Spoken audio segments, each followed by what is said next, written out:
नमस्कार, जूट 21 में आप सभी का स्वागत है और मैं हूं जेपी मिश्रा। आज कुछ यूथ स्पेशल बुलेटिन में आज हम बात कर रहे हैं मध्य प्रदेश लोक सेवा आयोग की। जी हाँ, हम बात कर रहे हैं कि जैसे ही कल माननीय हाईकोर्ट का निर्णय आया, स्टूडेंट के मन में कई सवाल और दुविधा आने लगे। स्वाभाविक सी बात है कि वह युवा जो स्वयं, परिवार और देश के भविष्य के लिए संघर्ष कर रहा है, उसे परीक्षाओं के मकड़जाल में सरकारों ने कुछ इस तरह उलझा रखा है कि आखिर वह परेशान हो क्यों ना। लेकिन इन सब के बीच में एक ही प्रश्न और सवाल उठता है कि अब होगा क्या। हुआ ये कि माननीय हाईकोर्ट ने कल अपने निर्णय में 17 फरवरी 2020 के मध्य प्रदेश लोक सेवा आयोग के विवादित परीक्षा नियमों की संवैधानिक वैधता का परीक्षण करते हुए उन्हें असंवैधानिक घोषित कर दिया और 2019 की परीक्षा प्रक्रिया के 2015 के राज्य सेवा नियमों के अनुरूप संपन्न करने का आदेश दिया।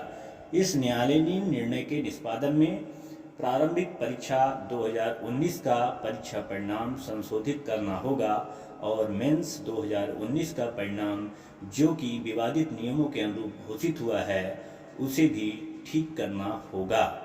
फिलहाल आयोग और सरकार को माननीय उच्च न्यायालय का सुझाव कुछ अहम दिए गए हैं, जो आप सबको मैं बताना चाह रहा हूं कि आयोग और सरकार को जो उच्च न्यायालय ने सुझाव दिया है वह ये है कि जिन कैंडिडेट्स ने परीक्षा उत्तीर्ण कर ली है उन्हें बाहर ना किया जाए, जो बाहर रह गए हैं उन्हें आप मौका दे सकते हैं। यह एक अच्छा सुझाव हो सकता है। आगामी परीक्षाओं को समय पर संपन्न करें और रिजल्ट भी समय पर जारी करें, यह भी एक आयोग को माननीय न्यायालय ने दिशा और सुझाव भी दिया है। तीसरा, उसमें एक जो बहुत बड़ी बात है, उन्होंने कहा है कि प्रश्न ऐसे बनाएं या चुनें जिनमें सुधार की गुंजाइश न हो और जिनके उत्तर भी निर्विवादित हों। आयोग ने यह भी कहा है कि आयोग की परीक्षा निःशुल्क कर दें या कारण देरी के लिए प्रतिभागियों को क्षतिपूर्ति उनका मुआवजा दें। लेकिन इन सबसे महत्वपूर्ण ध्यान देने वाली बात यह है कि जो सरकार और आयोगों को ध्यान में रखनी चाहिए वह ये है कि युवाओं की ऊर्जा देश की ऊर्जा है। उनका समय देश को और सरकारों को बचाना चाहिए और हम देश का अमूल्य समय और ऊर्जा बर्बाद कर रहे हैं। इन युवाओं को परीक्षा के मकड़जाल में उलझाकर उनकी माली हालत तो खराब कर ही रहे हैं, साथ ही उनकी मानसिकता और हालत भी खराब कर रहे हैं, जो कि इसे रोकना होगा, नहीं तो कई प्रतिभाओं को हम खत्म कर देंगे। देखा जा रहा है कि बार बार परीक्षाओं में जो देरी हो रही है अकारण वहाँ पे रिजल्ट रोका जा रहा है।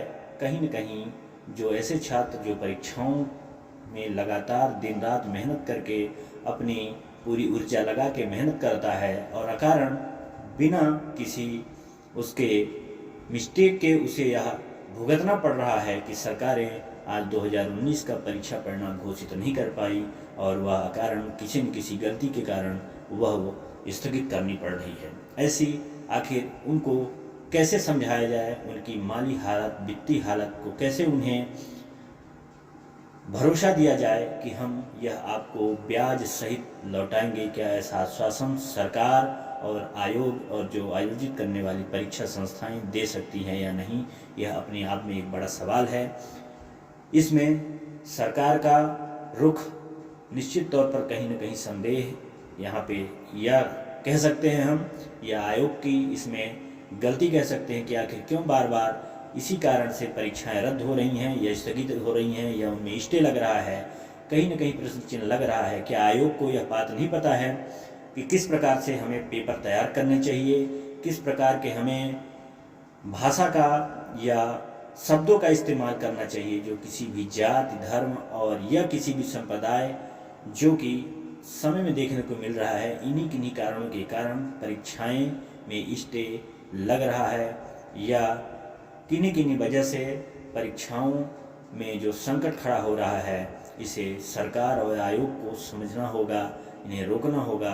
अन्यथा जो युवा है वह निरंतर अपने पथ से भटक जाएगा, उसका समय बर्बाद हो रहा है और आने वाले समय में उससे जब पूछा जाएगा कि आपने किया क्या है, तो उसके पास उत्तर नहीं होगा, जवाब नहीं होगा कि हमने किया क्या है, हमने क्या मेहनत किया है, हमने क्या खोया और क्या पाया, उसका भी वो आकलन न कर पाए।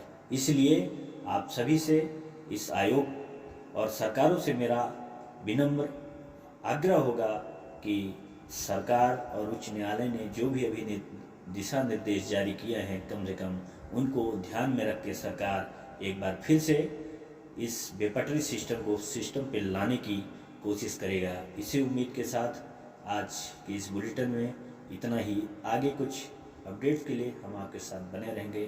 धन्यवाद, नमस्कार।